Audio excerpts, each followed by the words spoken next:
Now, although my theory had been published for several years, no one in the room had read my book. Yet, this room filled with white clinical practitioners proceeded to deconstruct my approach in order to fit it into their paradigms of understanding. My attempts to clarify and correct their misinterpretations were met with disregard. During the exchange, I was asked, well, why aren't you more like Ed Wimberly or Archie Smith? This, of course, was their way of saying I was not acceptable to them. Another, looking at me, stated, "You're angry." And pointing at Sam, said, "And he has a gentle Eastern approach." I thought, did you listen to his presentation? The attitude of the session was clear. The room was listening with their eyes.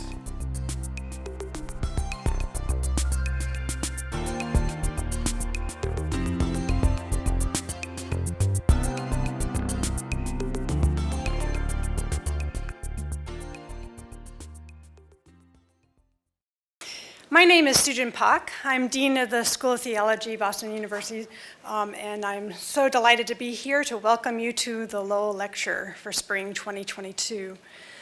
The Lowell Lectures are made possible by the visionary support and generosity of the Lowell Institute, and the School of Theology is just incredibly grateful for the ways that the Lowell Institute has partnered with us to support conversation, awareness, and learning through these kinds of lectures and conversation.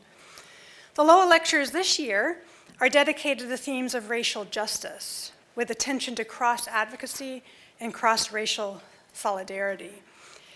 The school seeks to take a proactive stance against various forms of racism in our world today, and we seek to engage these topics through a lens of cross-advocacy and cross-racial solidarity. By doing so, we're trying to uphold what I might call a both and rather than an either or way of being in the world.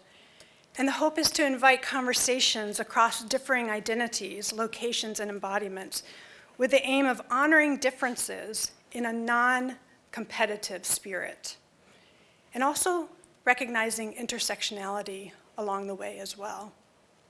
For I believe, and we believe, that each of us in our distinct identities and our distinct embodiments can be for each other, and that there is wisdom in identifying shared experiences as well as paying attention to and clarifying distinctiveness.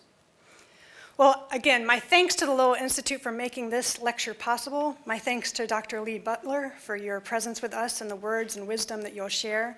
My thanks to Dr. Hyun Che for moderating, our director of the Shaw Center and professor of practical theology, as well as thanks to our distinguished panelists who will join us tonight. And Dr. Che will bring a welcome. Please join me in welcome.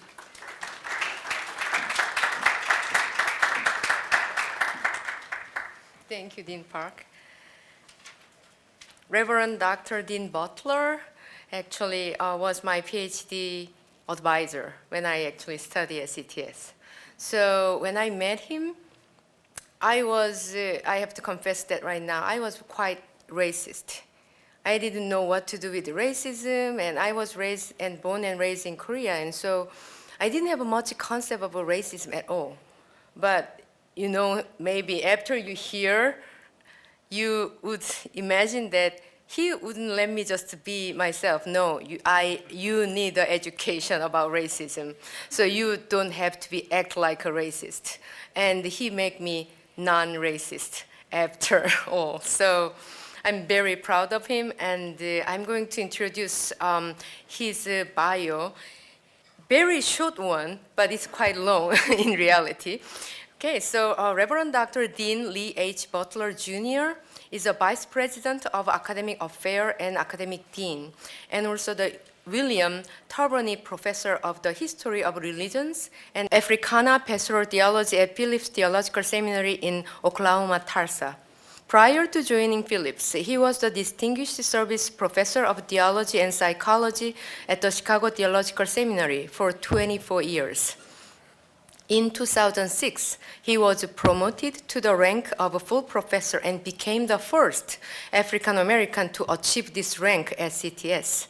He is the founder of the Center for Study of Black Faith and Life at CTS. He is co-editor of Edward Wimberly Reader, A Black Pastoral Theology, Baylor University Press 2020, the author of Listen, My Son, Wisdom to Help African American Fathers, Abingdon Press 2010, Liberating Our Dignity, Saving Our Souls, Chalice Press 2006, A Loving Home, Caring for African American Marriages and Family, Pilgrim Press 2000, and also a lot of numerous articles.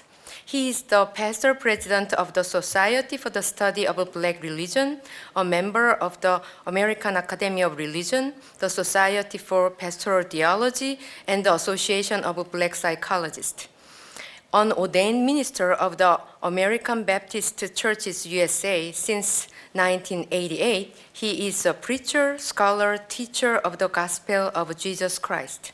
He received his Bachelor of Art from the Bucknell University, Master of Divinity from Eastern Baptist Theological Seminary, and Master of Theology from Princeton Theological Seminary, and Master in Philosophy and also Doctor of Philosophy from the Drew University. Here is Dean Butler.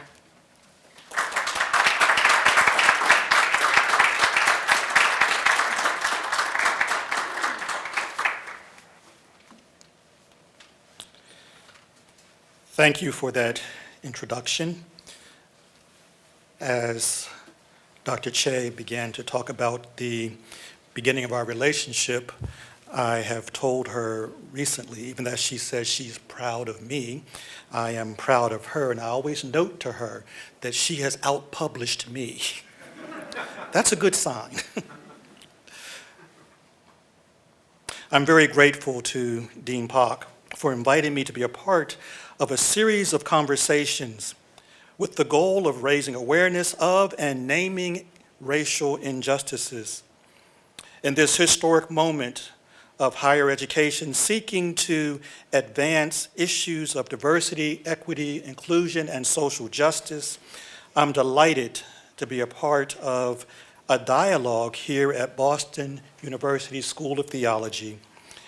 Our conversations across the academy present us with the possibility of initiating a new story across the academy. So thank you, Dean Pak, for allowing me to participate in your mission and vision here, and for our collaboration of working to change the academy, to change hearts and minds. I want to thank Andrew Kimball for all of his hard work in organizing my time here with you. I also want to acknowledge all of my colleagues here at Boston University School of Theology, those who I've known through the years that I have greeted. Some of them are perhaps online, and rather than calling everyone's name, I'll just say hello to all. You know, there's always that risk of leaving someone out. So I'm really looking forward to us having some conversation, for being able to stimulate our thinking around this topic of stop listening with your eyes. Transcending Stereotypes Wrapped in Color Consciousness. As I begin to reflect together, I want us to enter our conversation by thinking about our stereotypes. We've all been socialized by stereotypes. We see someone, size them up head to toe, and in seconds we determine what they are based upon an internal typing checklist to label an other in order to navigate the world in which we live safely. We see blonde hair, red hair, and we draw conclusions. We see tanned bodies, brown bodies, and we draw conclusions. We see yellow bodies. Take a moment. We see yellow bodies. Now, what was the image that came to mind? Was it an Asian yellow? Or was it an African American yellow, often identified as high yellow or red bone? You see, even a partial description will evoke images to draw our conclusions based upon stereotypes we've each been given for our whole lives. In an age marked by stereotypes, phobias, and hatred, I want to call our attention to two groups that have been terrorized by America and seen as enemies within America. African Americans and Korean Americans have been pitted against one another in ways that breed hatred and prevent our two communities from forming coalitions that transcend stereotypes. We tend to think of stereotypes as absurd characterizations.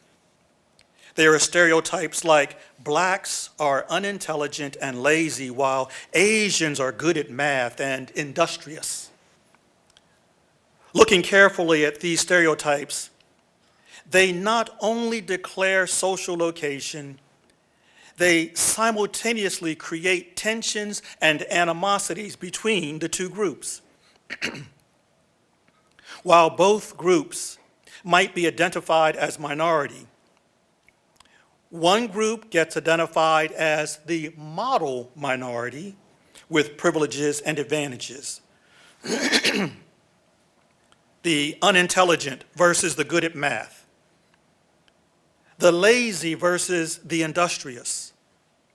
Stereotypes can be seen as creating and sustaining a system of control by attributing character to color.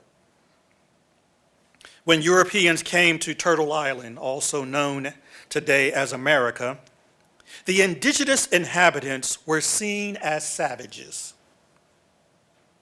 Once Europeans began to import captive Africans, who were also seen as savages, the Native Americans then were identified as noble savages. Consider the historic stereotypes of the black brute or black beast and the yellow peril in all his glory. These two stereotypes were not simply about overlaying the character of African and Asian men. They were created to reinforce white male supremacy through advocating the defense of enshrined white women, envisioned as being in mortal danger.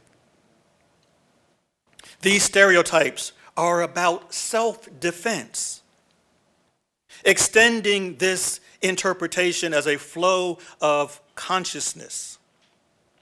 The ideologies of anti-blackness and anti-Asian hate are stereotypes moving through American society to counter agendas of diversity, equity, inclusion, and social justice.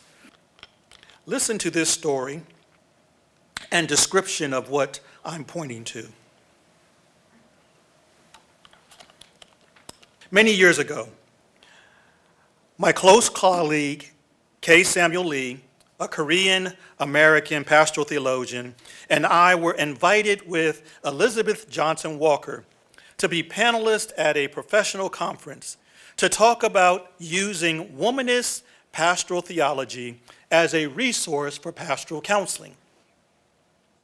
While the three of us on the panel were the only persons of color in the room, it made for an interesting dynamic. I presented my theory of African American cultural identity formation and the ways its development was influenced by womanist theology and womanist ethics. Dr. Lee, Sam, presented the ways his identity as a clinical psychologist was informed by his doctoral advisor, who was an African American woman. Now, I had heard Sam present at professional conferences, but this time he was different. He presented from his pastor's identity. And to my surprise, his cadence and resonance sounded like that of a traditional black preacher. We talked about that later. I had heard other Korean pastors preach in a similar fashion, so the surprise was not the similarity between Korean and African American preaching. The surprise was hearing Sam sound that way. Now, although my theory had been published for several years, no one in the room had read my book.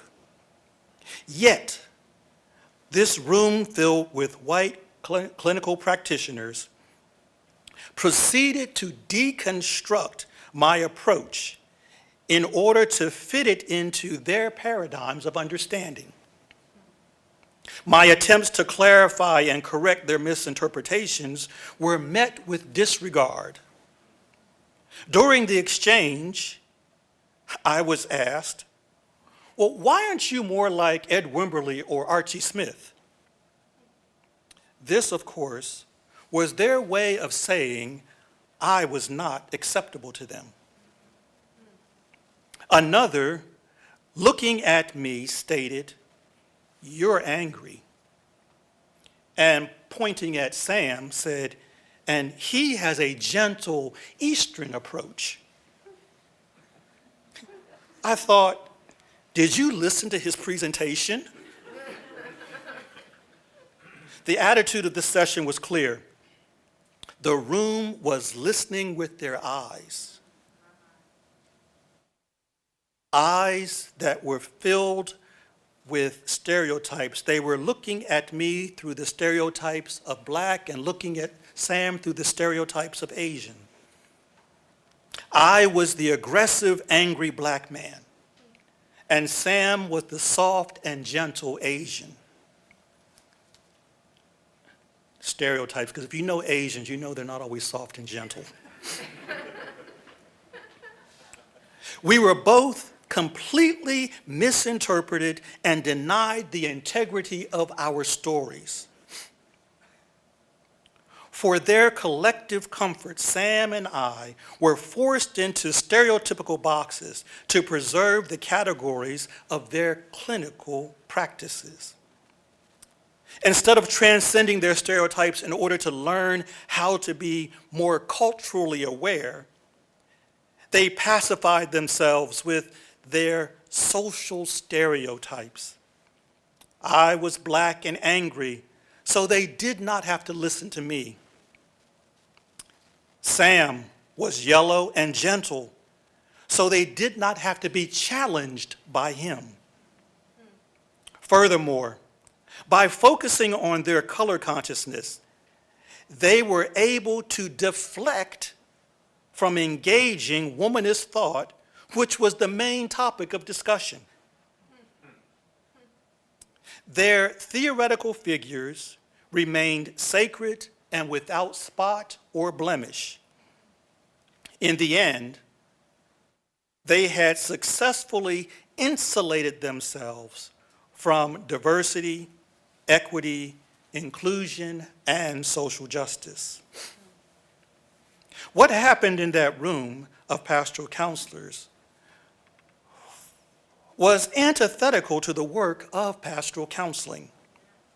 Instead of seeking community and communion, they sought to validate their own image. George Kelsey defined racism as an idolatrous faith where whiteness replaces the divine image. That conference session was also filled with idolatry, as it stereotyped the panelists as an act of their faith. Society is often organized and maintained by creating brokenness and separating groups of people by provoking hate. Consider these wise words. We love God because God first loved us. Those who say, I love God, and hate their brothers or sisters are liars.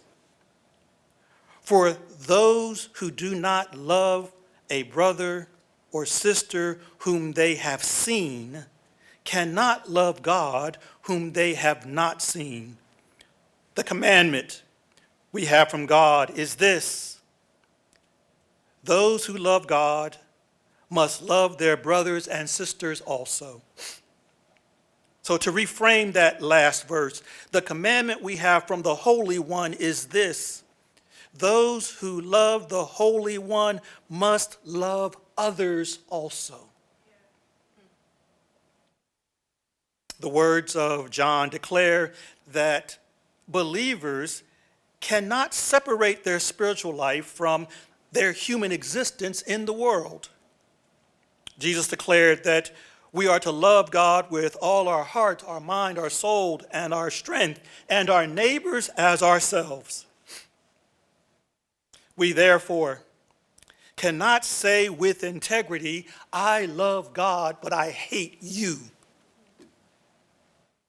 That statement is an example of what it means to live a fractured and fragmented life. Howard Thurman, theologian, mystic, and luminary of Boston University, reflected on the power of hate in his commencement address delivered in 1943 at Garrett Evangelical Theological Seminary. At a moment in history when the world was convulsing with violence and raging in world war, Thurman said hate is often used to dehumanize and thereby become the cloak of moral justification for doing the deeds which under normal circumstances would leave the individual or nation covered with shame and inner spiritual confusion. It's not very different from what County Cullen said about lynching, where he declared lynching in America is God's glory and my country's shame. Taking the inward journey, this inward journey of faith and seeking understanding, Thurman sought to describe the violence of war that was framed by hate. As a force of dehumanization, hate creates an us against them, a way of defining the world. Declaring difference as the mode for declaring one's identity energizes expressions of hatred by creating impassable barriers for relationship. Physical differences are exaggerated to make one person human and another person less than human. Color prejudice is an easy target for describing difference and justifying hatred. Hate is a feeling that establishes a position of self-defense. Saying I hate you, therefore, becomes a statement of self-preservation and self-righteousness. In his book, Jesus and the Disinherited, Thurman reflects on the meaning of hate and color prejudice. He says, hate cannot be defined, but it can be described. Hatred, he explained, often begins in a situation in which there is contact without fellowship. Contact that is devoid of any of the primary overtures of warmth and fellow feeling and genuineness. His reflections, although articulated based upon his observations of World War II and America's dehumanizing comments about the Japanese, were grounded by the intergenerational traumas of racism. To that he said, "I know from the inside the meaning of that." The construct of race, which primarily denotes color, and the actions of racism, which is aggression and self-defense masquerading as self-love, are fueled by stereotypes of color consciousness. Stereotypes wrapped in color consciousness have a way of producing magical thinking about hatred and bodily danger. Magic is the power to manipulate and control nature, and sometimes human nature. Rather than being vulnerable to the destructive influences of natural forces, magic manipulates supernatural forces to determine one's own destiny. Yet, even magic has not been free of color stereotypes, as it's been described as black magic and white magic. As a result, there's a magic that is thought to protect the body and a magic that is thought to destroy the body. When race relations are infused with magical thinking, people can be made to just disappear without conscience or the feeling of moral consequences. Consider the hunters who pursued Ahmaud Arbery and what they thought was the consequence of their behavior. Reflecting on race magic, Charles Long asked, "How is it possible for people to see and know each other intimately and then act as if they're not a part of their lives? How could people act as if someone doesn't exist when they are touching them?" He says, "My problem with race starts with the erotic epistemology of the sensual.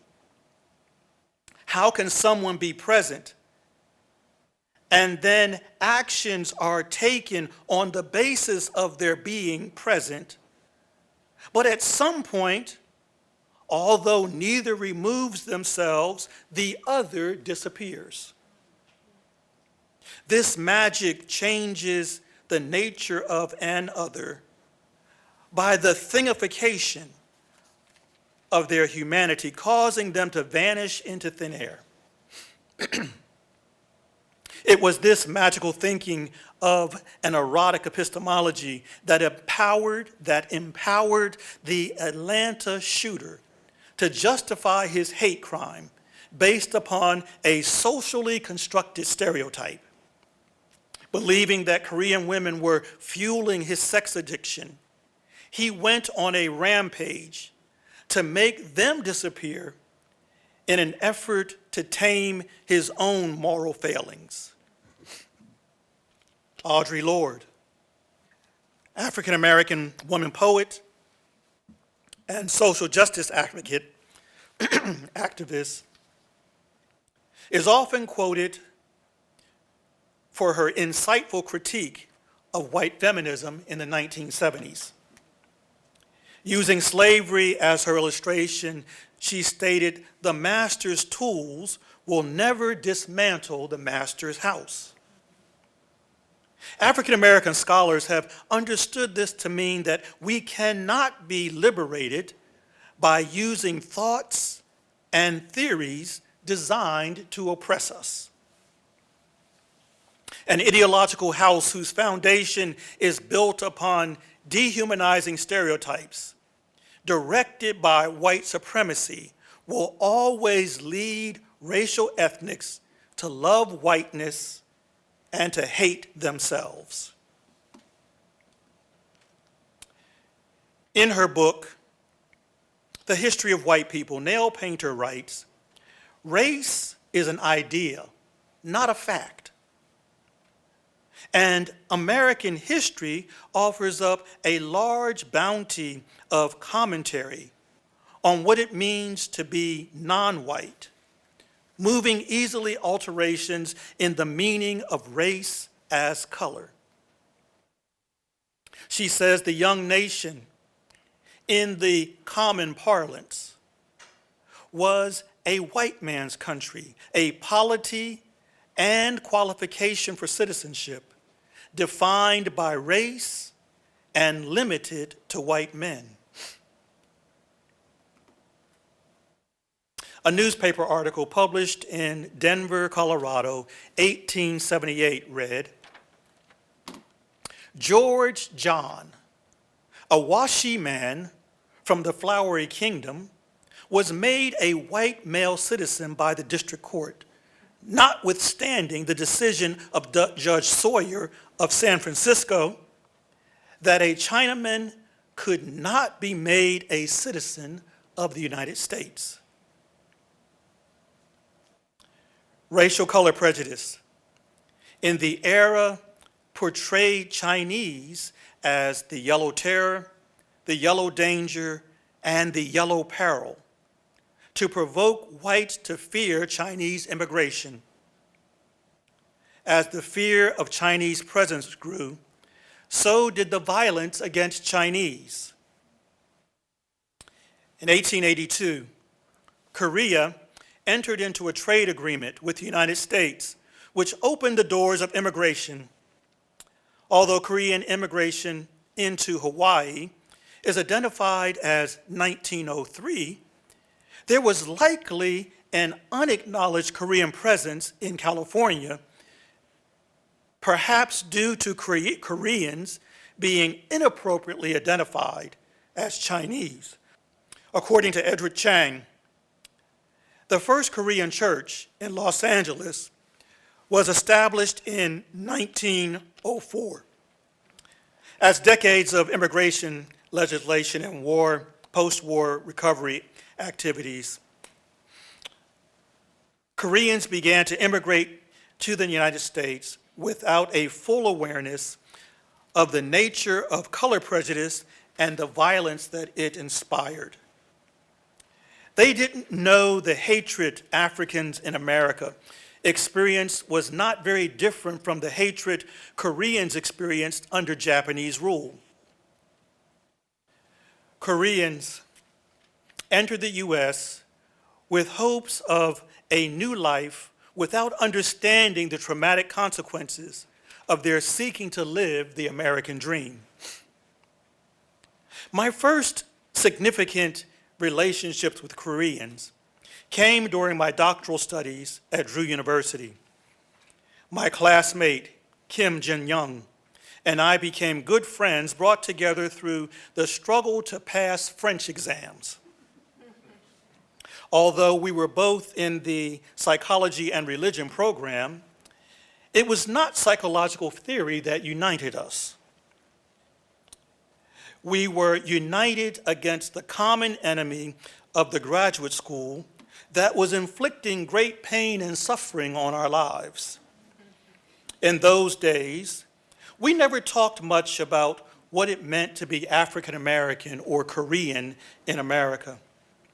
Instead, our friendship was grounded in the common experience of study and resisting what we both thought was an unjust system of examination. My second significant relationship came through my studies with the late Dr. Lee Jung-young. With him, I was given my first descriptions on what it was like to be Korean in America.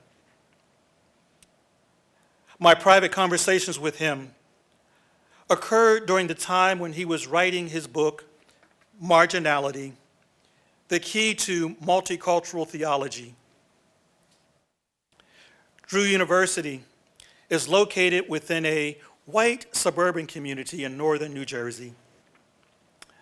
On one occasion, Dr. Lee shared with me, and I'm quoting him, "People say that Madison is a very nice community, but not for me," he said.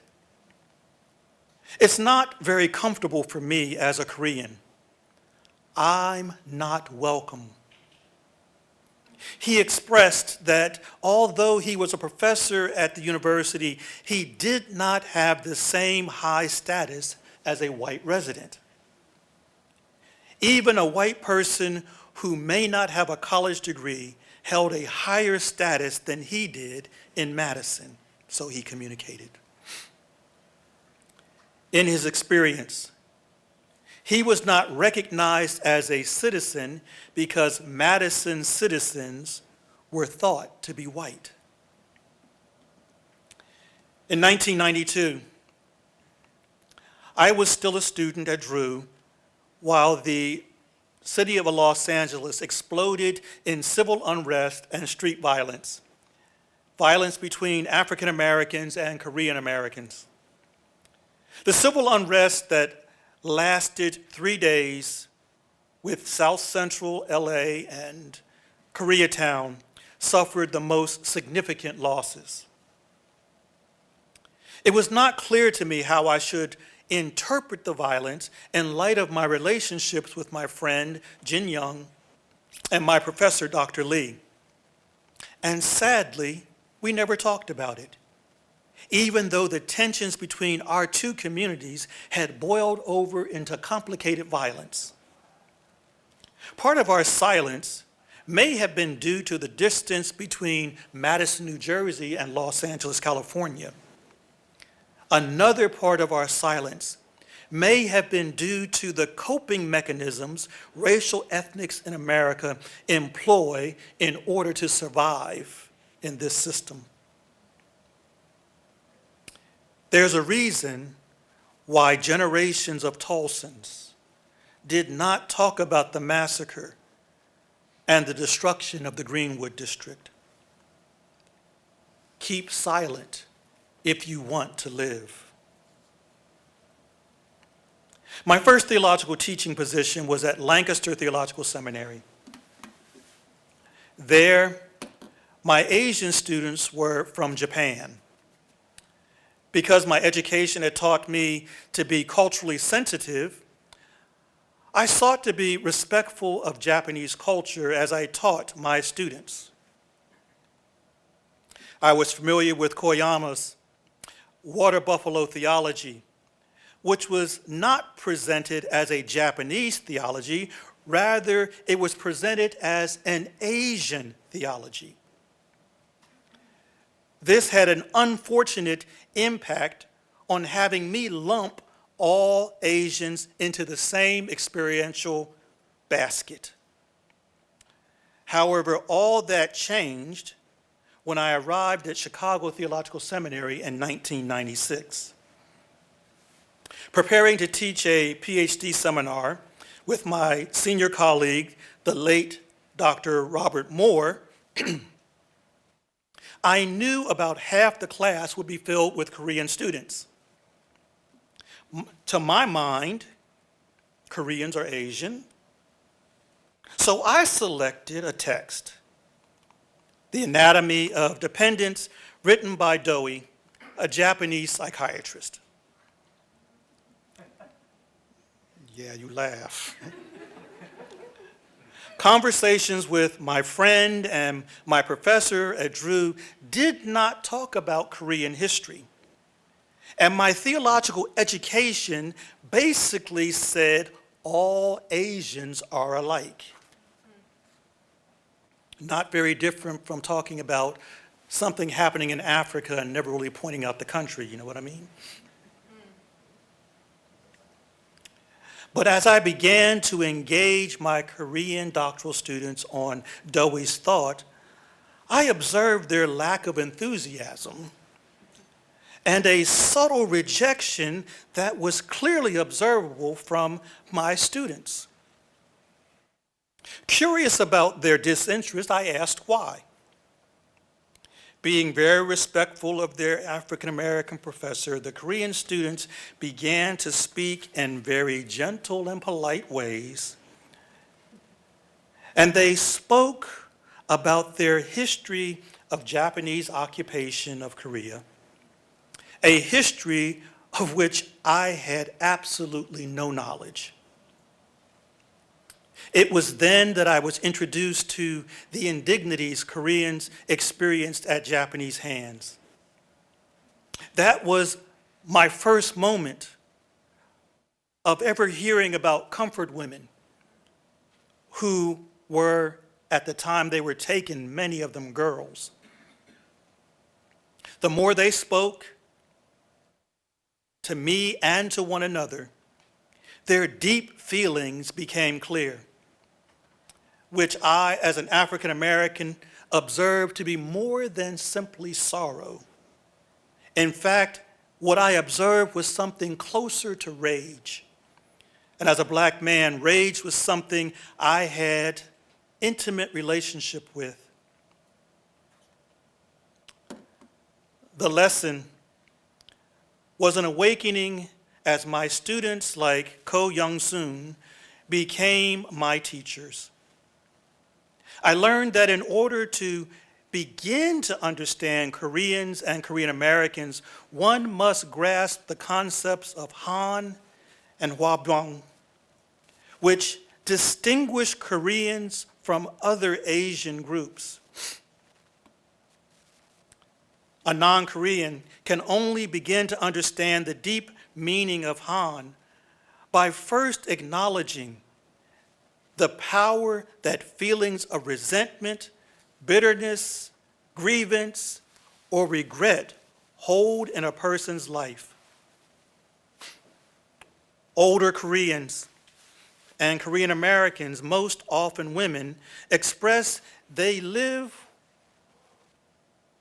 life full of Han and developed Hwabong, a disease of frustration and rage following misfortune. I believe that Korean, Han, and Hwabong resonate with African American soul and blues. As noted by Thurman, contact without fellowship breeds hate.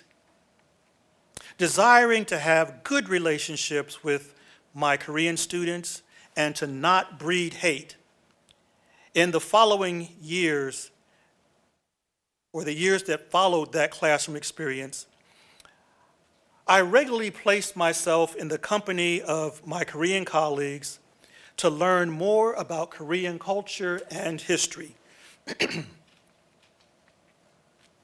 My commitment resulted in my first Ph.D. student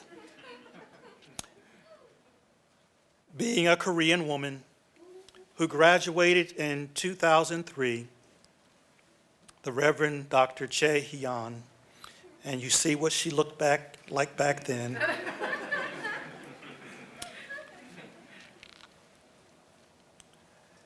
In June 2003, the Society for Pastoral Theology held an annual conference, or its annual conference, in Koreatown, Los Angeles. The focus of the conference was intended to encourage pastoral theologians to be more culturally sensitive in their psycho-spiritual work. On that first evening of the conference, we enjoyed a Korean buffet dinner.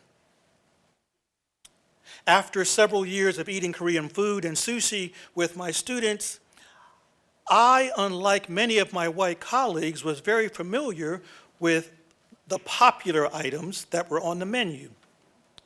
Some began to complain that the kimchi was very hot. Having eaten kimchi that ranged from water to truly hot, I laughed and informed them that what we were eating was mild to the Korean palate. The evening's entertainment included Korean drummers. There was a moment while listening to the drummers that I closed my eyes, and by listening with my ears and following the rhythms that I experienced within my soul, I heard beats similar to those that I experienced in Ghana. It was at that moment that I truly recognized that Korea and some African cultures are not very far apart. So you have a Korean drum and the African talking drum.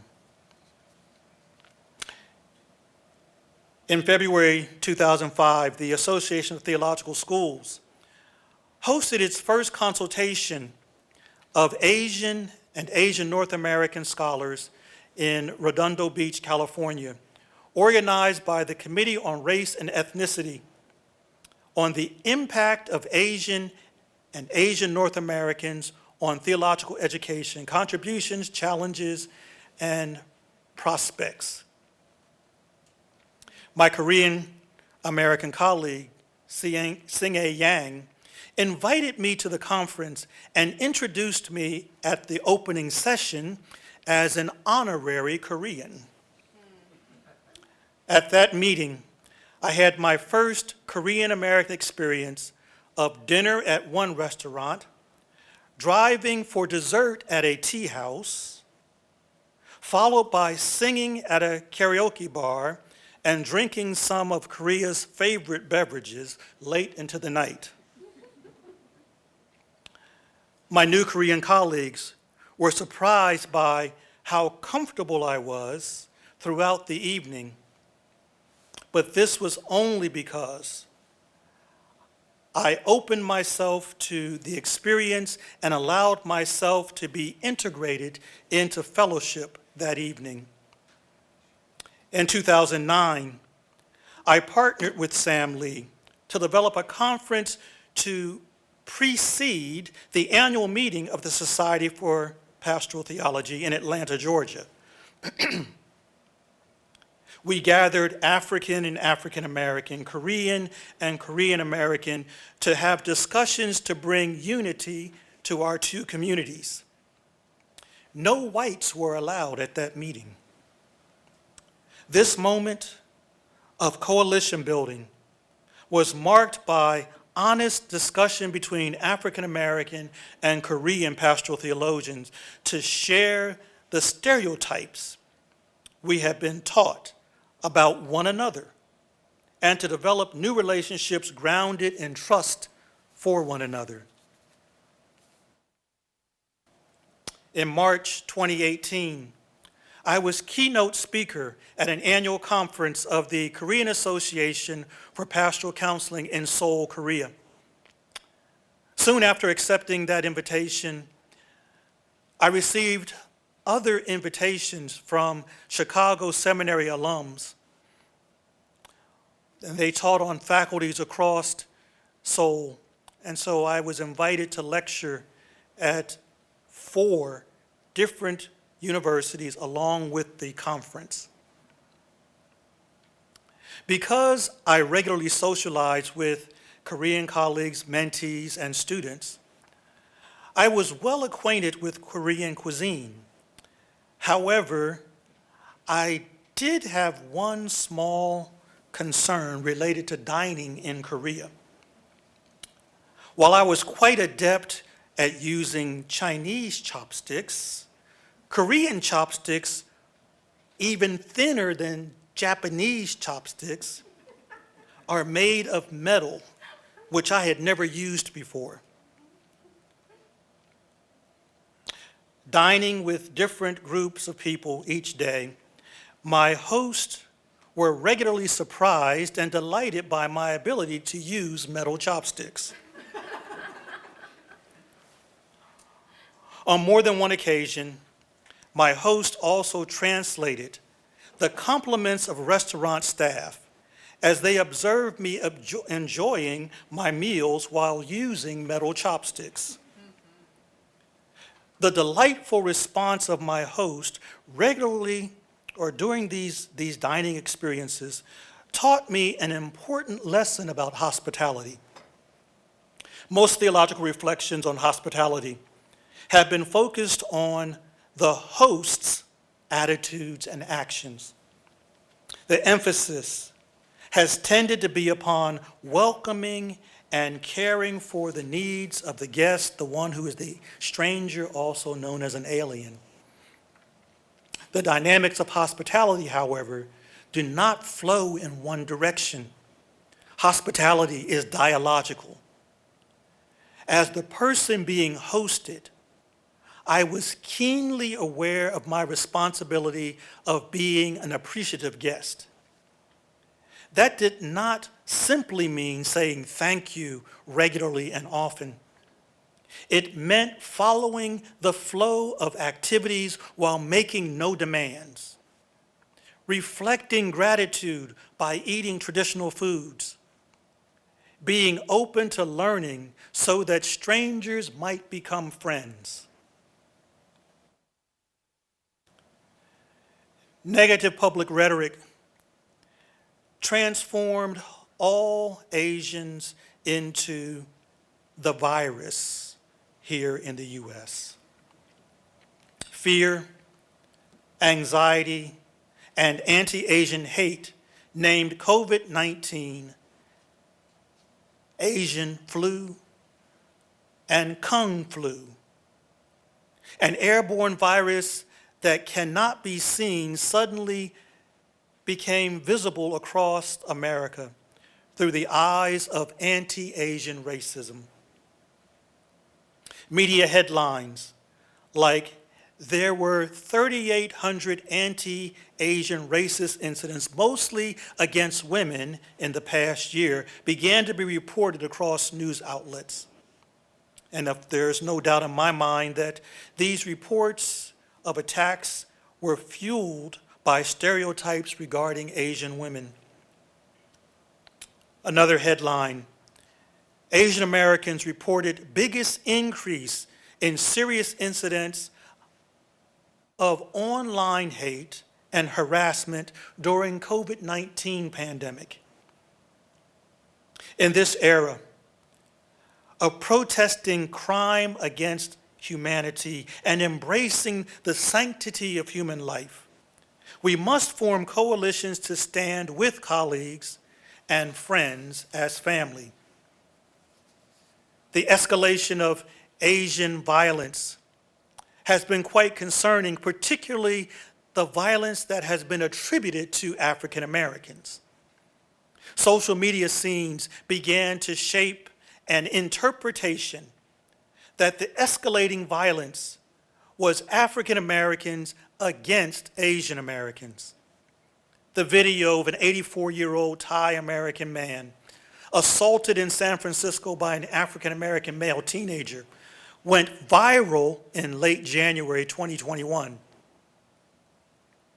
This view resulted in some AAPIs and African Americans forming coalitions to stop the hate. I was invited by Kirsten Oh, a Korean American pastoral theology colleague and friend, to participate in a dialogue hosted by the Asian American Pacific Islander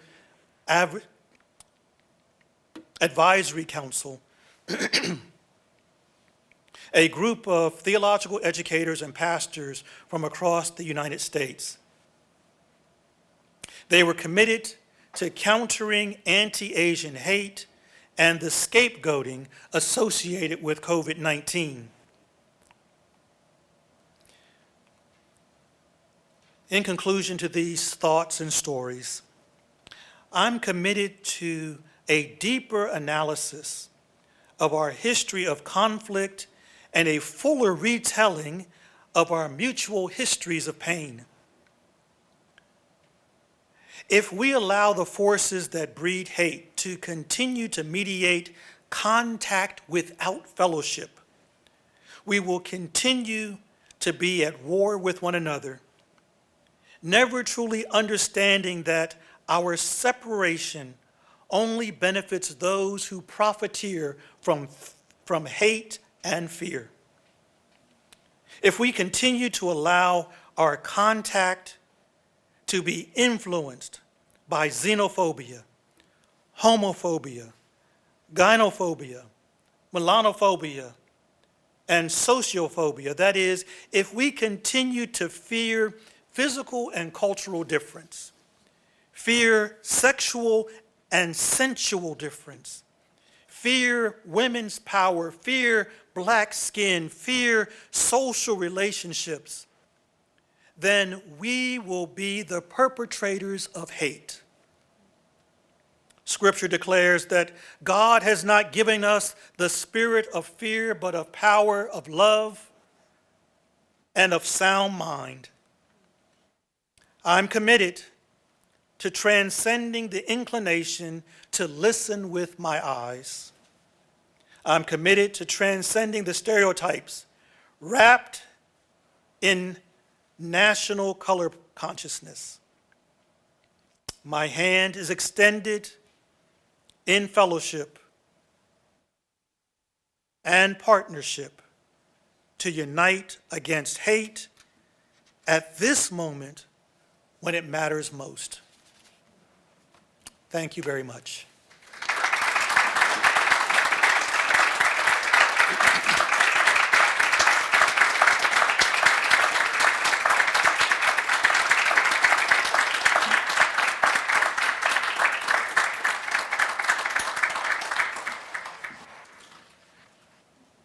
When I arrived in the USA, I already told you that I have no concept of racism whatsoever. But as I learned what the racism is, I got really like this fear that I shouldn't do this, I shouldn't do that. It's like there is no text. I just have to learn by the experience. And it was very scary. And I never asked any African American, people to learn Korean because I felt obligated to learn African American people's history first. So I was always so super careful. How can I understand them? What should I do? But never expect that African American people try to understand Koreans, ever. But now you can see, my professor knew about me as I learned and tried to learn the racism. And he did not punish me not to know the racism, but rather, oh, I want to also know your culture. So it has to be mutual. It's never like a one way. And just say, you have to know, you are in US, so you have to know this. Nothing like that. It was always like a gentle but very radical, subversive approach for me to go on and move on until I reached the edge of that learning. So I deeply thank you and also very proud of you and also deeply grateful that you learn Koreans and learning the metal chapstick, using metal chapstick, oh my gosh, that is really hard. All of you should try. It's good for your brain, the scientist said. So, thank you for your great talk today, and thank you for listening to my also extra walk here. Okay, we are going to have three different respondents today. All the panelists. So I'm going to introduce the three panelists at once, and then maybe they can all come out here and speak. Okay, so our first one is Ms. Connie Bond. She is our PhD student and currently a third-year doctoral student in Boston University School of Theology, studying Christian social ethics. She draws upon psychology, post-structuralism, and theology from the below to form responses to issues of violence and healing. She approaches theological pedagogy and research as integral to the thriving of individuals, communities, and the public sphere. Currently, she is focusing on questions regarding receptive moral injury, internalized racism, theology and attachment, and the spirit hauntings. And also our second panelist, Mr. Mako Nagasawa. And Mr. Mako is the founder and executive director of the Anastasis Center for Christian Education and Ministry, whose mission it is to proclaim the healing of humanity in Jesus and the restorative justice of God. Mr. Mako grew up in Cerritos, California, and went north to Stanford, where he studied industrial engineering and public policy with a focus on education. He worked at Intel Corporation for 6 years while serving a Spanish-speaking ministry to Mexican immigrants in Eastern Palo Alto, California. He married Ming in May 1990 and moved to Boston. He then worked for 2 startup companies trying to bring technology and jobs to inner city communities. Since 2000, Mr. Mako, Ming, and their 2 children, John and Joy, have lived with friends in a Christian international community house in a Black and brown neighbors in Dorchester.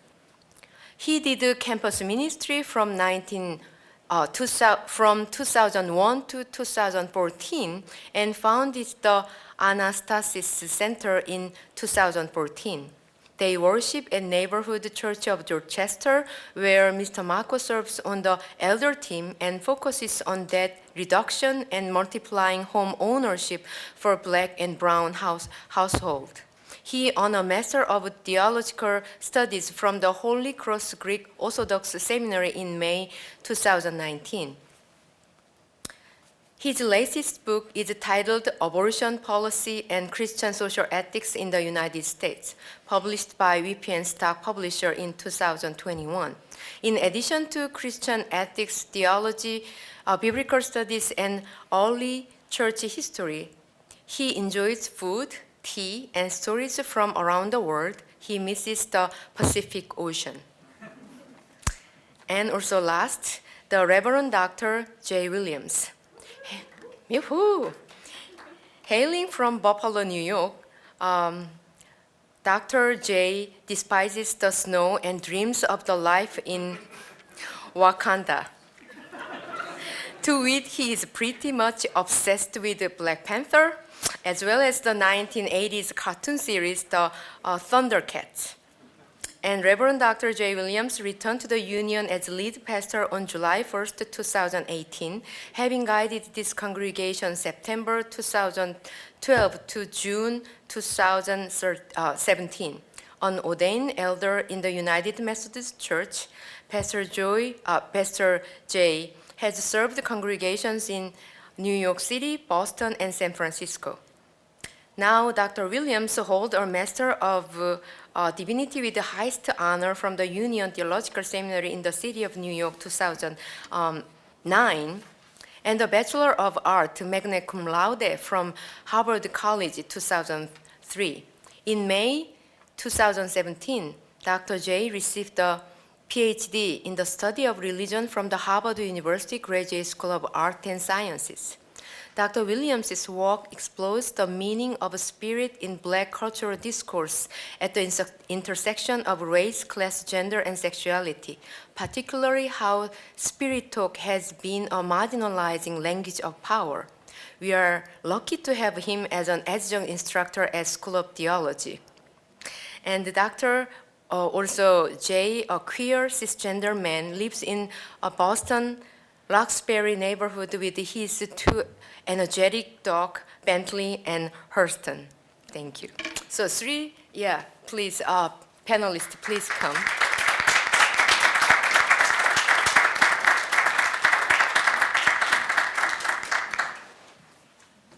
Thank you, Dean Pak and the Lowell Lecture for inviting me to respond to this wonderful lecture. And thank you, Dean Butler, for your reflections on what a new story of Black and Korean American relations might look like. I appreciate your theological and pastoral insight on the ways our communities can carry both very different yet relatable experiences of racialized oppression in the United States. And in particular, the harmful impact of stereotyping, the othering gaze, has on us as persons, as well as our relationships with each other.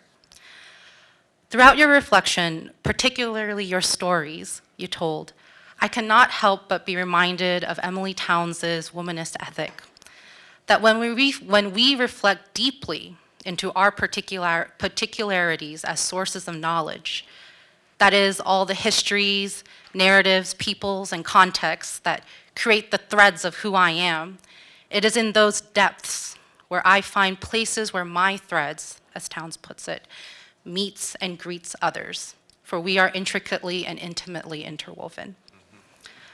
Howard Thurman also says something similar, that in deeply knowing ourselves, in that depth is where we find the deep hunger for life and the deep hunger for right relationships that he believes exists in all people.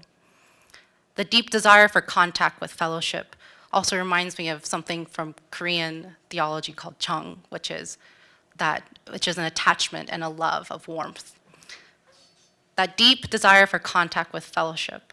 And I hear Thurman's great hunger in the compassionate relationships that you are sort of modeling in your reflection.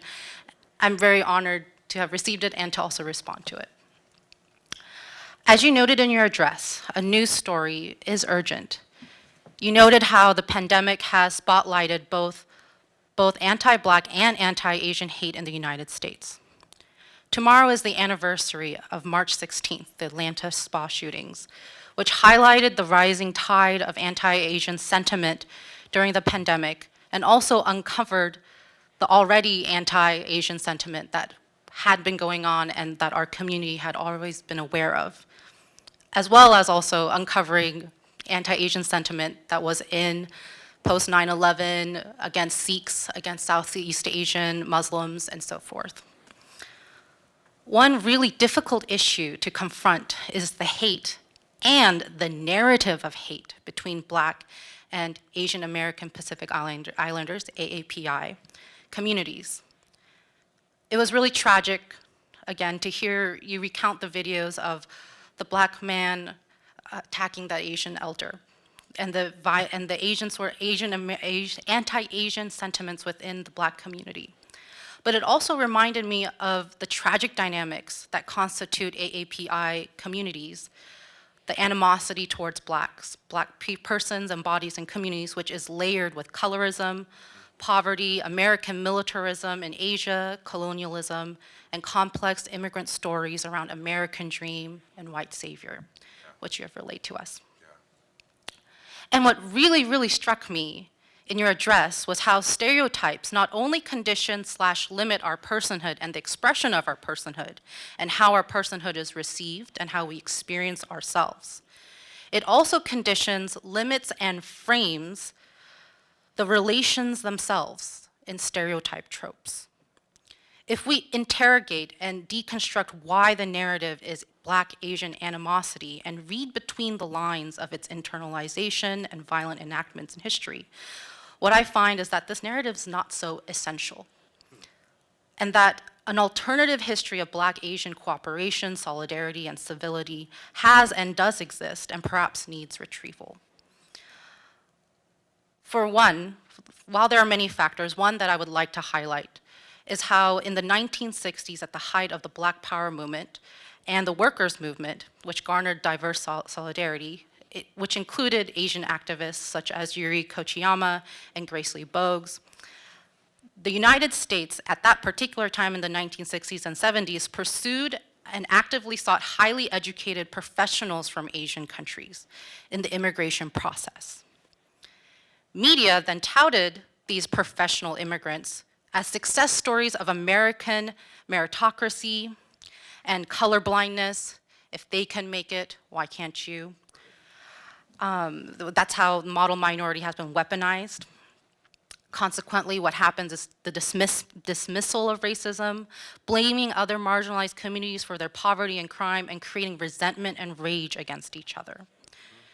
And this rage has exploded in the past, most notably in the 1976 killing of Black teenager Latasha Harlins by a Korean American shopkeeper, which impacted the response of the LA riots. People ask, why is it that Koreatown was attacked when Rodney King was killed by white police officers.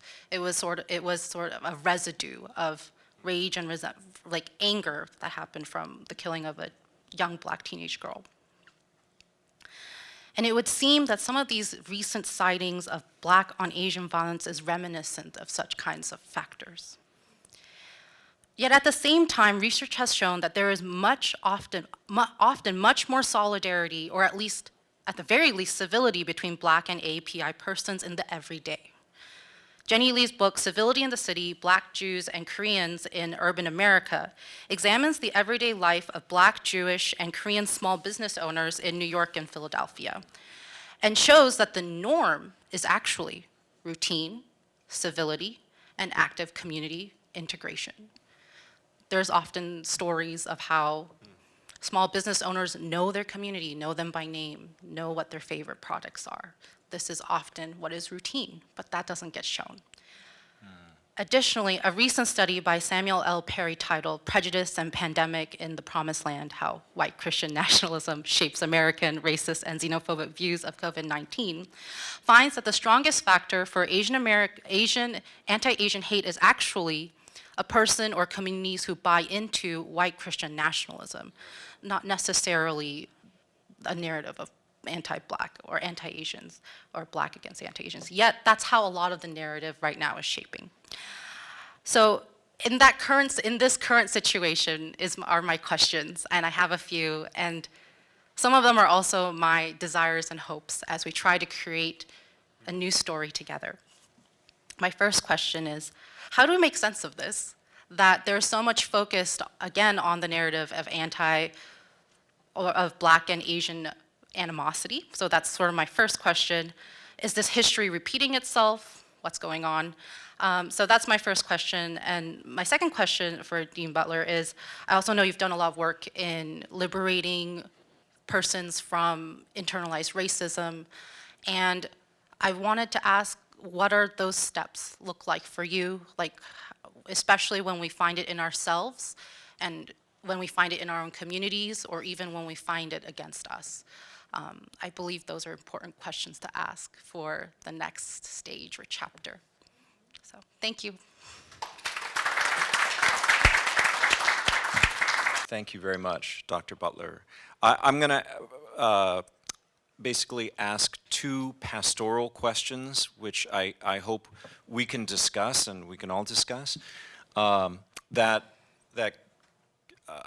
came to my mind and heart as I listened to your comments and your presentation, and also because I currently serve in a church that is in a mostly black neighborhood, and so I did campus ministry for 14 years. Many of those years were spent with a Korean American fellowship, and I've had the great privilege. So I've had the great privilege of being a guest and a mentor and a student, to both these communities as well, and have really appreciated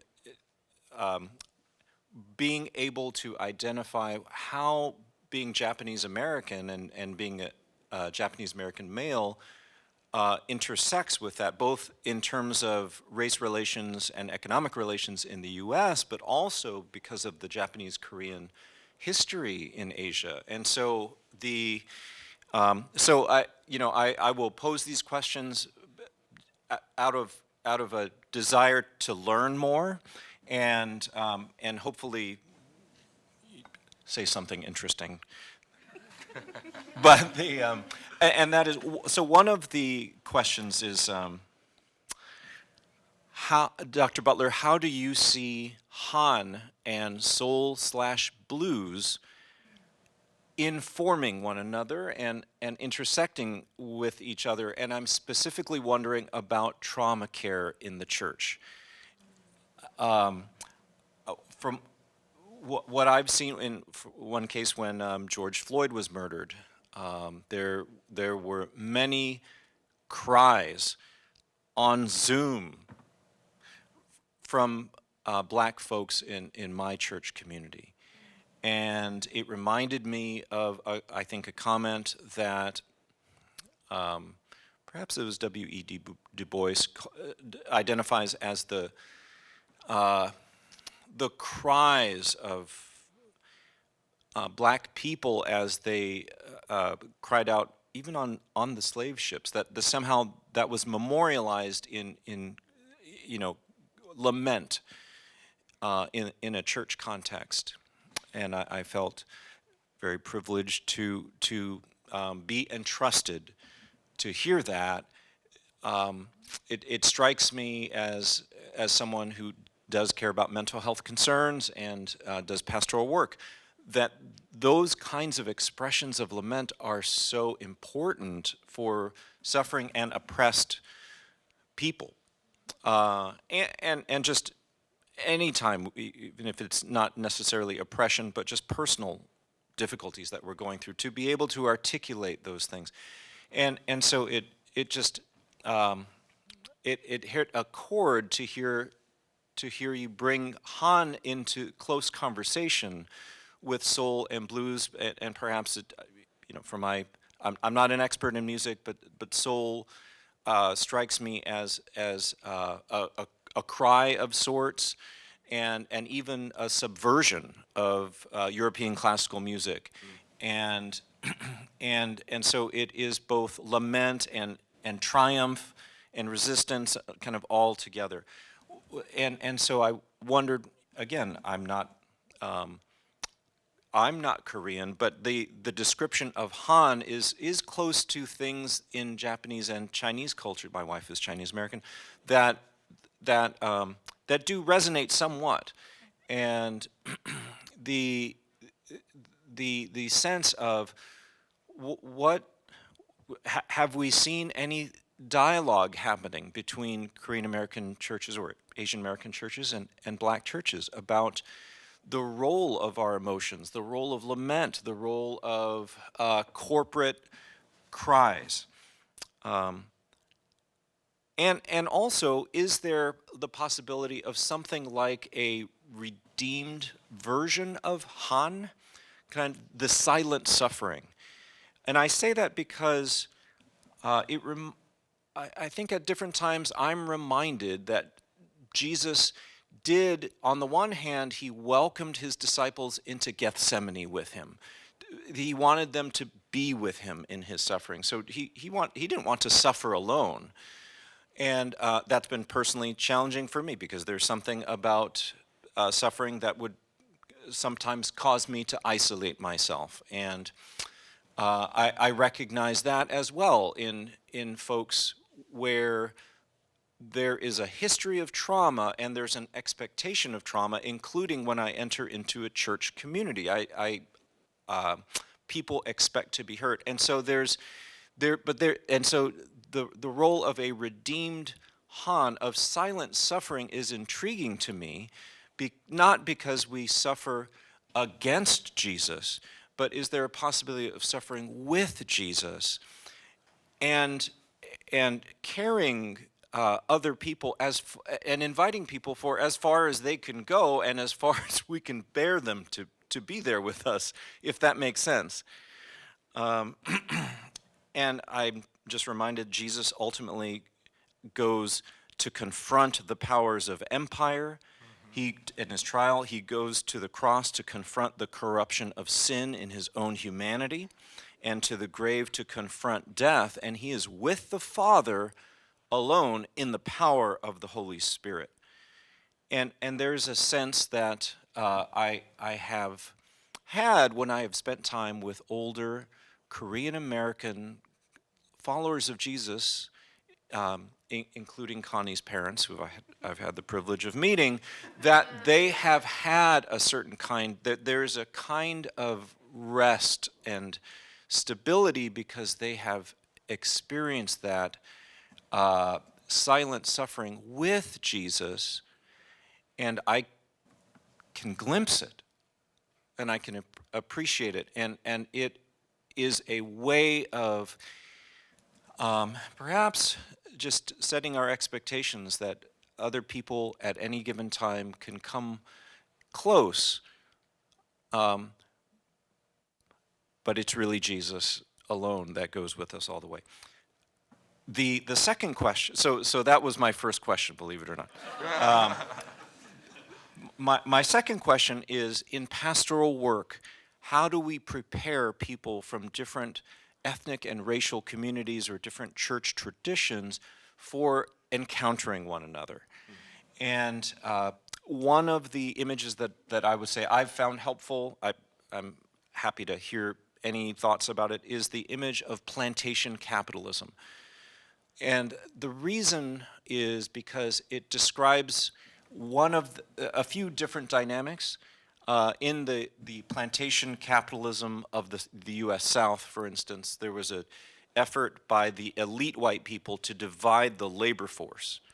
And so you have enslaved African Americans on the one hand and very poor, nominally free white people, but poor working class white people on the other hand, who made very little because they're competing with slave labor in that sense. And so there's an investment in dividing the labor force. And I think that's one thing that is that I think has some truth about how the U.S. has treated African Americans and also Asian Americans in the U.S., but also in the Pacific and in Asia, where the U.S. has used Asia and the Pacific Islands as military bases in order to counter the threat of the Soviet Union. And so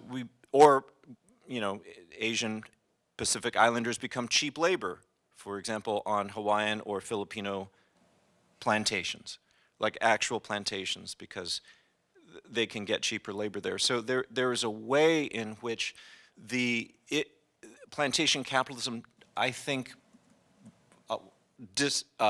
helps Asian Americans and African Americans encounter one another and appreciate their stories, one another's stories, even though it's been different in some ways. My question is, are there other images or helpful narratives that help these different groups prepare for that encounter? Thank you.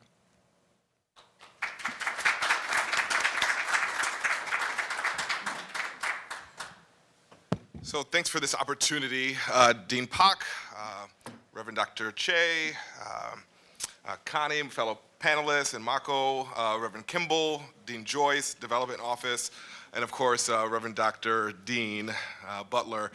So much gratitude for the provocations of the lecture. I want to locate my remarks at the intersection of three corridors, three pathways. First, of course, being Dr. Butler's lecture this evening. Secondly, the liturgical wilderness of Lent, where Christians find ourselves this season. And then third, the displacement into a forced desert of nearly 3 million due to Putin's war and the invasion of Ukraine this year. If Dr. Butler's desire is to, and I quote, develop new relationships for all through a focused reflection on African Americans and Korean Americans, end quote, then I'm wondering tonight, what are the grounds, the true grounds for interracial, interethnic, international solidarity? What are the true grounds, the foundations for coalition in this contact that is more, this contact with fellowship? Right. In particular, I'm wondering how the interrogation of what Dr. Butler describes as, quote, histories of racial and ethnic oppressions, economic exploitation, and political subjugations, end quote. I'm wondering how the analysis of these intersecting histories and exploitations and politics might motivate ethical intervention. Like, what do we do with it? At a time when we teeter on another Cold War that has already turned hot, from the Red Scare of Russia and the Yellow Terror, right, of Russia's tacit partner, China, during an age when the cosmic battle between nuclear weapon-holding superpowers rage, during a period where the duel among the economic ideologies of so-called free market capitalism and market socialism and the mixed command market economy of Russia destabilized an already broken world. And when the chosen path in this geopolitical calculus is a battery of coercive economic sanctions whose effective and ethical value are questionable at best. So, right, Dr. Butler's talking about love, right, and using Thurman, this dance or this counterbalancing of a love with hate. I'm wondering, what does the love of freedom, the love of the people of Ukraine, with all of our thoughts and prayers, when does this love become decisive ethical action? I'm pondering what, if anything, can be discerned from this liturgical period when Spirit drives Jesus into desert to be tested by the devil, the Satan, the adversary, as the world confronts a common enemy, and the reality that 3 million souls are forced from their homes into a wilderness not of their own making or choosing. So where is home? What does it look like? And what happens when color prejudice manifests itself on the borders of Ukraine and black refugees are placed at the bottom of the most precarious situation since 1945? Who takes them in? I'll admit that I'm rather conflicted this evening, torn between the eschatological hope of a Christian preacher and a tinge of Afro-pessimism that realizes that this does not end well. Surely, as we journey this Lenten road at these intersections, we know that this ends with crucifixion, and I'm not so sure if resurrection is real anymore. So what do we do with this, right, false narrativization that Dr. Butler talks about, and the thingification and the commodification that is invoked here, and the very real pervasiveness of whiteness manifest in white supremacy, a dominance that goes all the way down? But maybe I've gotten a little bit ahead of myself in this narrative, in the journey. We've not yet reached Jerusalem and the hill of Golgotha just yet. Although our faces are turned there as we lament, as we did this past Sundays in the lectionary. So even though we're not at Jerusalem, our eyes are trained there. So I ask, then what type of transformation, metamorphosis, conversion happens in this wilderness that we find ourselves? The chosen one of Lent, the forced one of a war. And what does repentance look like? Or maybe this too is the wrong question with all of the ableist trappings of our language, always focused on sight, although we are certainly not advocating for the nonsense of colorblindness. So Dr. Butler's instruction is the right one. Stop listening with our eyes and hear the sound. Listen to the music. Then we might be able to collectively belt out the Black national anthem and together lift every voice and sing. Sing a song full of the faith that the dark past has taught us. Sing a song full of the hope that the present has brought us. Such good poetry there. Or are the warnings of those same lyrics penned by James Weldon Johnson becoming true? Lest our feet stray from the places, our God, where we met thee. Lest our hearts, drunk with the wine of the world, we forget thee.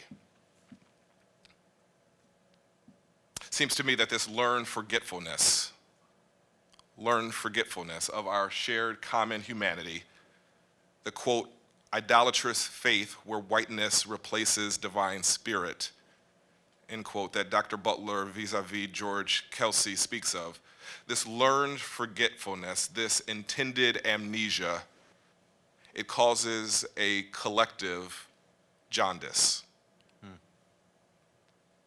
This is the yellowing that is not Asian and is more than skin deep. cuts to the bone and the fleshiness of our body of Christ. The yellowing due to organ failure, acute hepatic necrosis, the Black Death of the liver, due to the overconsumption and the prolonged intoxication of the world's wine. Or maybe it's from the Russian Stolichnaya, vodka, that we've now boycotted. Although Stoli actually is now distilled in Latvia, and the Stoli company is headquartered in Luxembourg. We talk about narratives. But I digress. Whatever the case, the transcendence of stereotyping color consciousness seems to require us to take a closer look, a deeper listen. And if we, black, white, brown, and yellow, are all jaundiced from being so damn drunk with the world's wine, maybe, just maybe, we will have the liquid courage to really say what needs to be said. Thank you, Dr. Butler, for your provocative, provocating words. Thank you.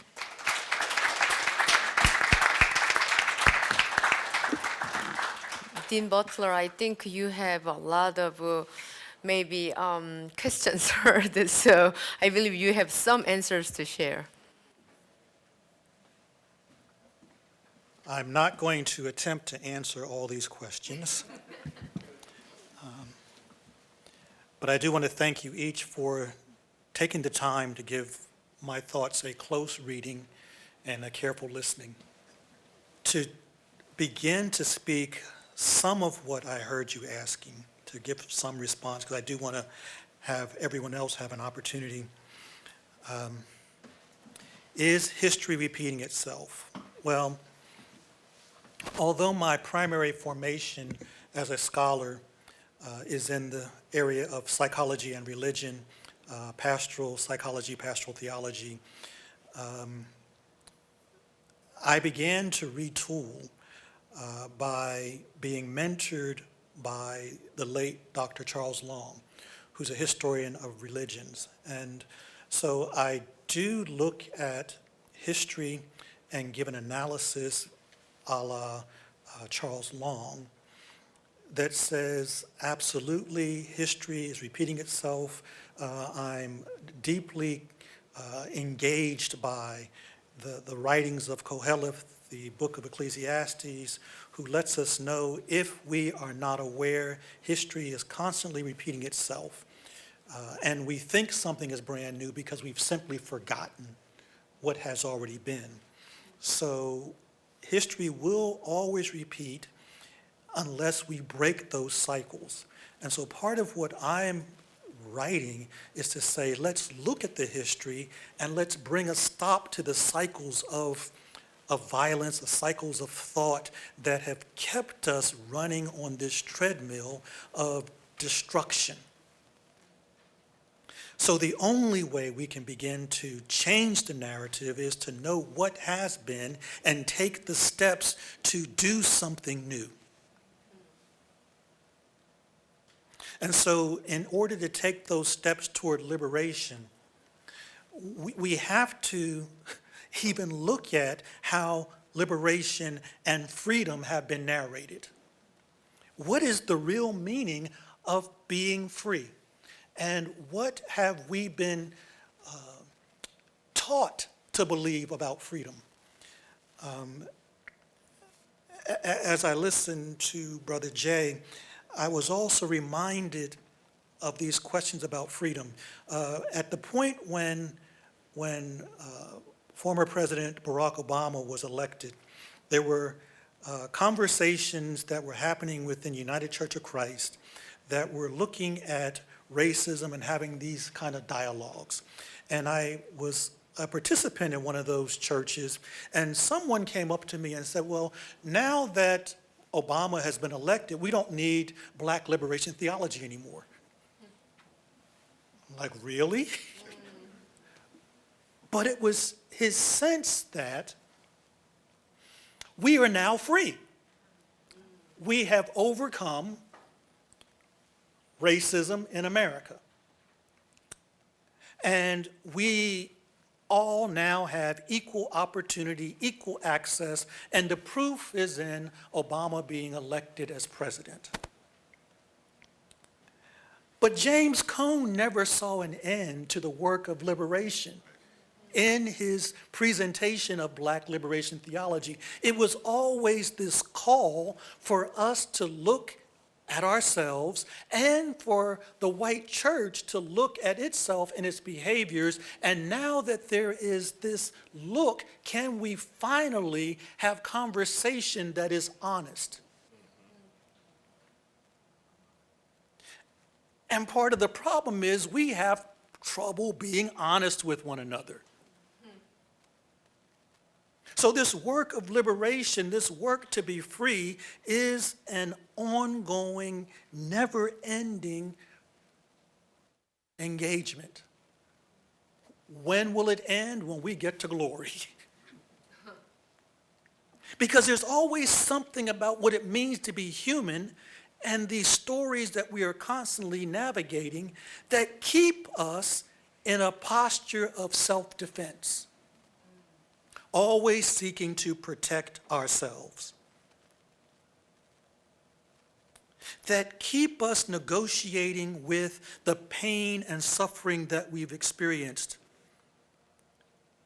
It's a part of our human narrative. And so when this question is asked about Han, and is there a dialogical relationship between Han and soul and blues, and can they inform one another? Well, yes. They can inform one another. They give us a common ground to begin having open dialogue with one another. And it also is highlighting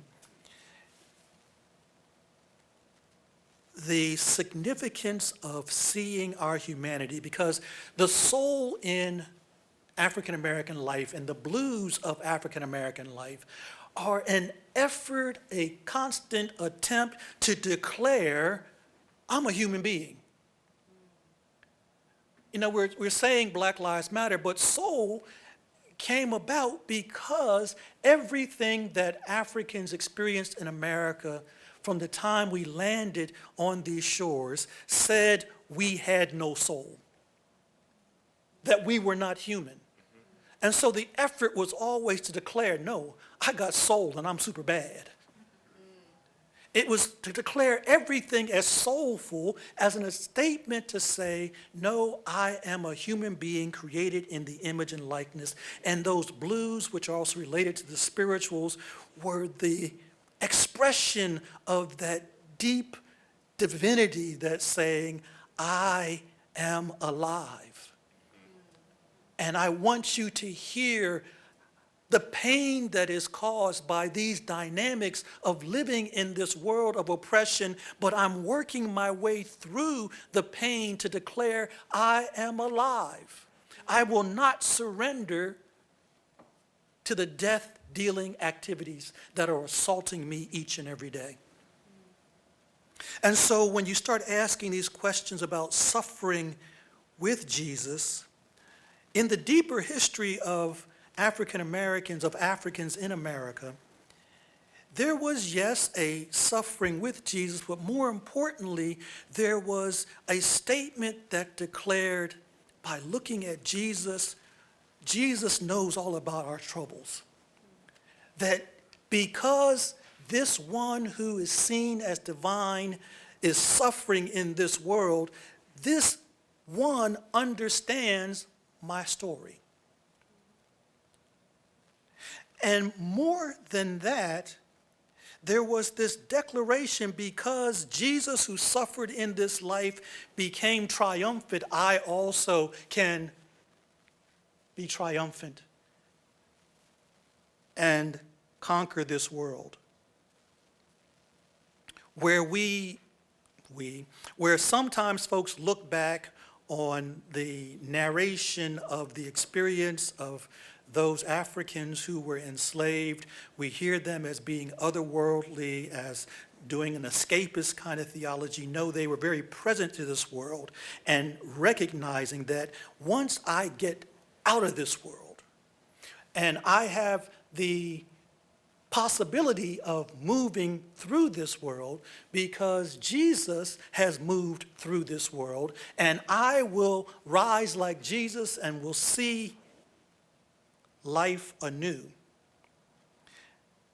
And the final thing to say here in that regard is to also recognize that in that early experience of Africans being socialized into the religions of America, Christianity, remember, was denied Africans initially because Christianity was seen as a religion of freedom, one of liberation.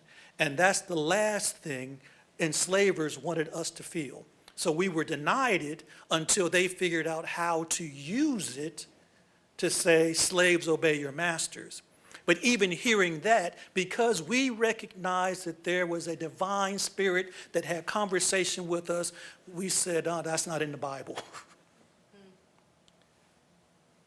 And they converted the Christianity they were given to themselves and made a new religion that declared we are going to be free. Thank you.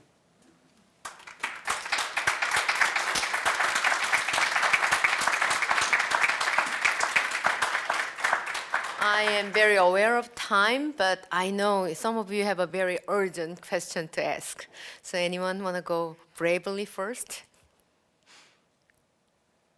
So, I'm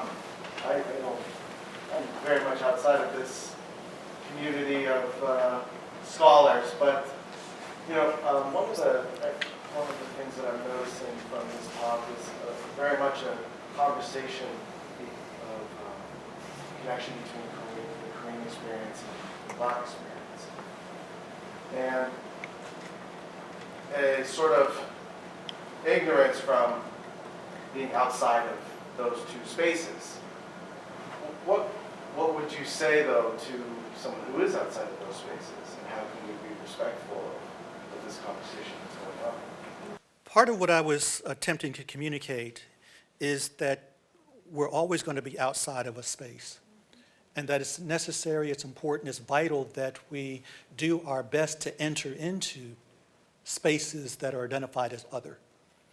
And what I was attempting to share by way of the stories is to say it's important to enter in with this openness to say, hospitality is more than what the host gives. There's something to being hospitable and in the reception of that. And that says that you have to be open to listening and to be open to experiencing what is placed in front of you, what folks are seeking to offer you, and to receive it. And to not just say, oh, they're being so good to me because I deserve it, but you're really attempting to understand and be in relationship. So I was really building that around Thurman, contact, and fellowship.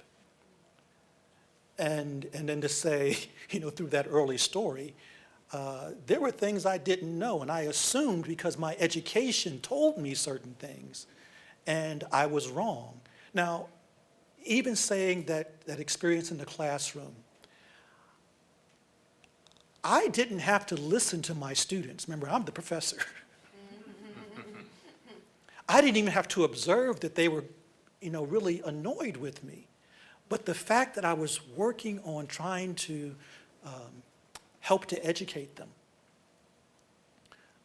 it said I had to take a pause and ask what's going on here, because I want us to be in relationship in a way that we both can learn, we both can grow. And so all I can offer you is to say, be open and be willing to extend that hand and ready to receive what is given. I think we have one last question. Yes. I'm aware how difficult it is looking at the news now today to separate. I need to be cautious of othering Russia or China at the same time as I may be very opposed and critical of what they are doing. This temptation at time of crisis to begin again to project, as you said, the yellow peril onto China, or to become self-righteous. It's just very complex negotiating not only what to say, but even sometimes what to think and feel. Absolutely. And that's in part why I opened up this conversation the way I did. Let's think about our stereotypes. We've all been socialized, taught to look through a certain lens and to other someone in order to keep ourselves safe, which was the starting point of saying we see someone head to toe, we have already made some assumptions about who they are based upon a checklist, and now that I know who you are, I know how to deal with you. And it's all because of the stereotypes that I've placed upon you. So if we become aware that that is our starting point, you know, what I teach folks in terms of a preaching process, you begin by taking your presuppositions, acknowledging them, now you put them on the side, and now you deal with the text based upon a new look at the text, because you've already put those things that you have believed it says on the side. Can I just respond quickly, maybe? What it seems like, Dr. Butler, your work in the lecture tonight is like teasing us toward like a type of like cultural competency that is not reduced to cultural relativism, right? That and because like, right, my grandmother, right is right, wrong is wrong. So like there has to be like the tools to make certain universal judgments about like death dealing ways. I think this is, you know, your use of Thurman is brilliant because, right, he doesn't obscure the social ills, but it still always tends toward a spiritual relationship that calls us to listen more deeply.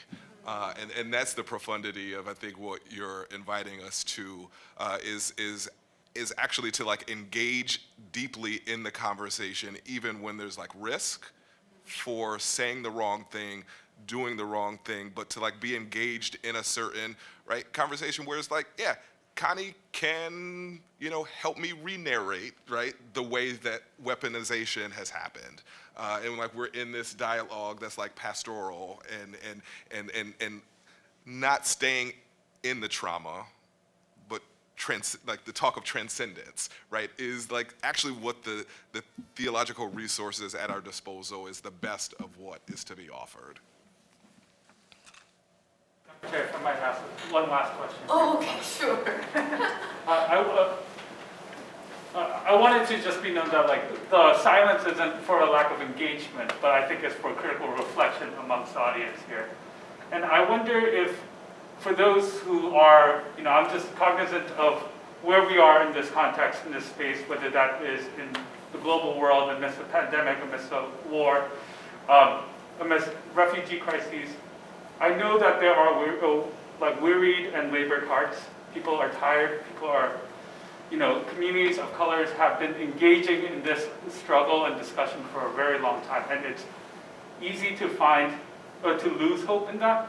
And so I wonder, not a word of hope, but what would you say, and this is open to Dean Butler as well as the panelists, what would you say to embolden the hearts of people engaged in this work to continue this work, that it matters and that it's worth the fight?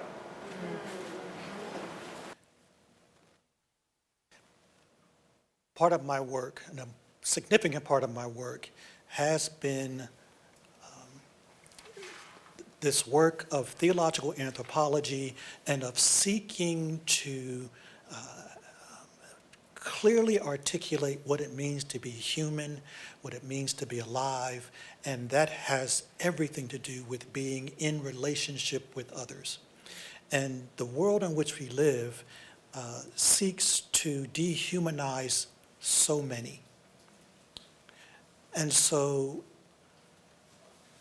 it really is vitally important to me that we see the humanity of another, because when we see the humanity of another, we are seeing God in another. And then that conversation becomes a holy conversation, becomes a holy relationship, because it is the Spirit that is speaking, and it is our humanity that is grounded in the divine that is being articulated. And so the encouragement is to keep striving for life. Life is stronger than death, and there is death all around us constantly. Keep striving for life, and you reap the benefits of that in that struggle.